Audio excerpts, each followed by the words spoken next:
How's it going, everybody? I'm the BTC Reaper, and my goal on this channel is to teach you how to reap the rewards of trading when the price is going up or down.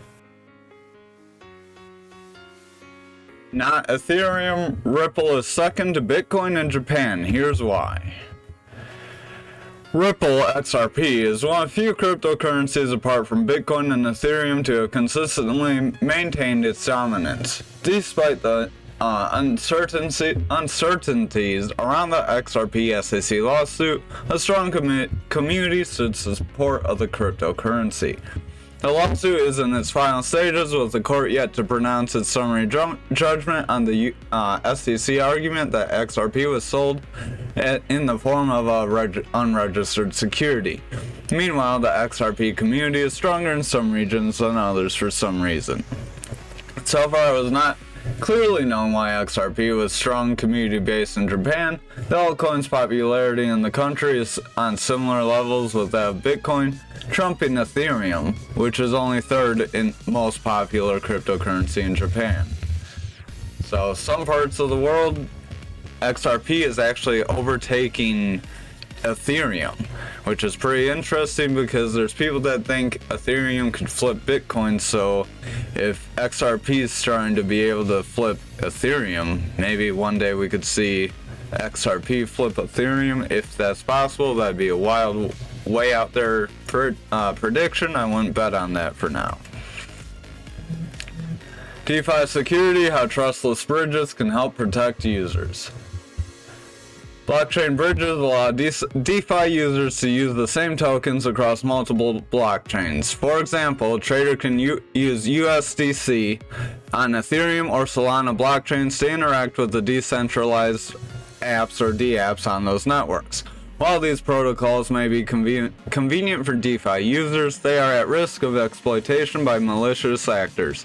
For example, in the past year, the Wormhole Bridge, a popular cross-chain crypto bridge between Solana, Ethereum, Avalanche, and others, was hacked, with attackers stealing over 321 million worth of wrapped ETH or WETH, the largest hack in DeFi history at the time. Just over a month later, on March 23, 2022, the Ronin Network Bridge, Axie Infinity's Ethereum-based sidechain, was hacked for over 620 million.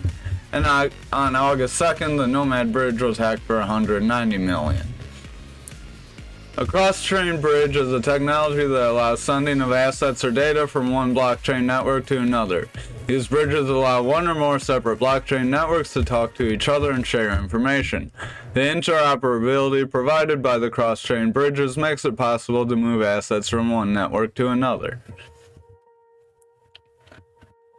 When it comes to bridging protocols, there are two main types: centralized trusted bridges and decentralized trustless bridges. Trusted bridges are managed by centralized entities that take custody of the tokens once they are transferred to the bridge.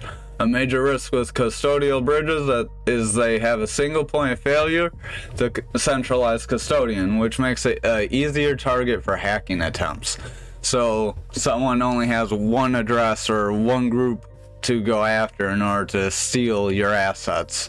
Instead of using centralized custodians to transfer tokens across blockchains, trustless bridges use smart contracts to complete the process. So smart contracts are automated programs executing certain actions once the conditions are met. Due to this, trustless bridges are seen as a safer alternative since each user maintains custody of their tokens during the transfer process. However, trustless bridges can still be compromised if the smart contract code has vulnerabilities that were not identified and fixed by the development team. Cross-chain bridges naturally involve two or more blockchains, typically using distinct security mechanisms. Hence, the security of bridged assets depend on the weakest blockchain involved in the bridge. For example, if one blockchain is attacked, it would make it possible to revert a cross-chain swap on one of the chains, but is not on the other, resulting in an imbalance of assets. Developers can prevent cross-chain bridges from being hacked by implementing several security measures that help ensure the transferred assets' confidentiality, integrity, and authenticity.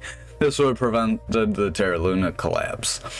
One of the most important measures is to ensure that the smart contract code that forms the core of cross-chain bridges is secure and free from vulnerabilities.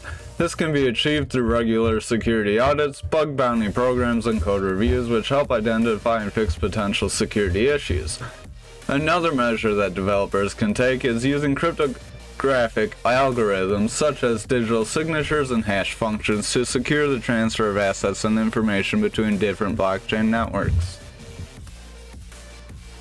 There's not too much more that's interesting in that article. Crypto investors under attack by new malware reviews Cisco Talos. Anti-malware software Malwarebytes highlighted two new malicious computer programs propagated by unknown sources actively targeting crypto investors in the desktop environment. Since December 22, the malicious files in question, Mortal Kombat ransomware and Lapis Cypher's malware, have been actively scouting the internet and stealing cryptocurrencies from unwary investors, revealed that the threat intelligence research team Cisco Talos. The campaign's victims are predominantly located in the United States. There's a few in other countries, but not quite as bad.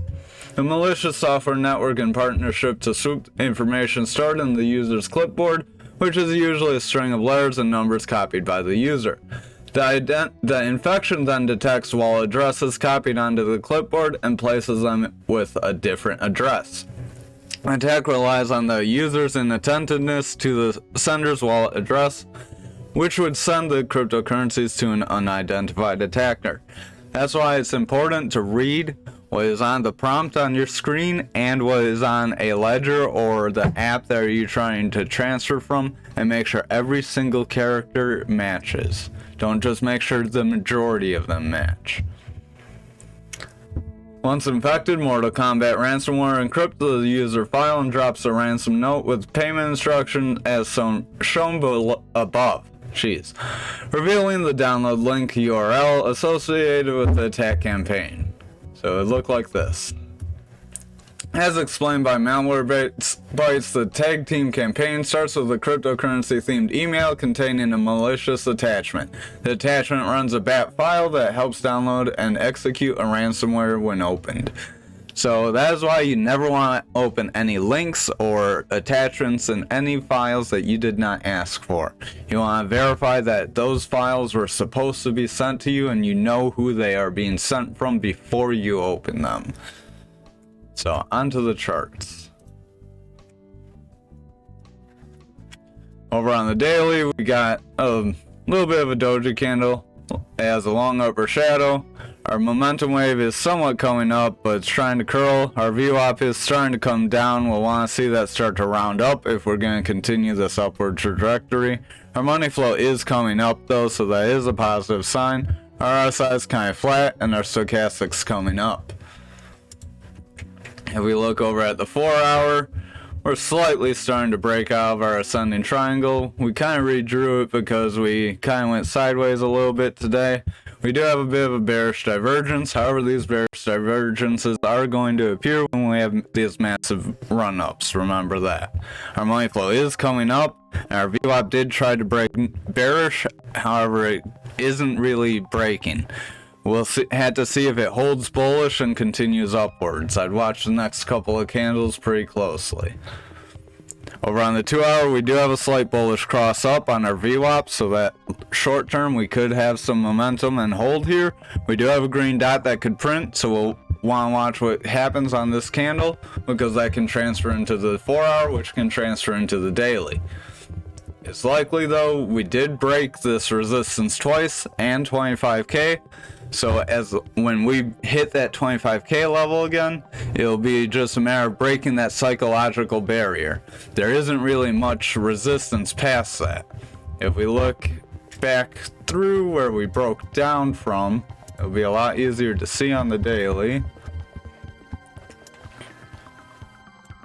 When we broke this 30k level to 28k level, we just took a straight dive down. So there is like zero resistance, and this is a golden pocket. If you don't know what a golden pocket is, look at my Fibonacci extension video. But once we hit this golden pocket, it would be very likely to get some manipulation to bounce us higher, possibly to the 30K level.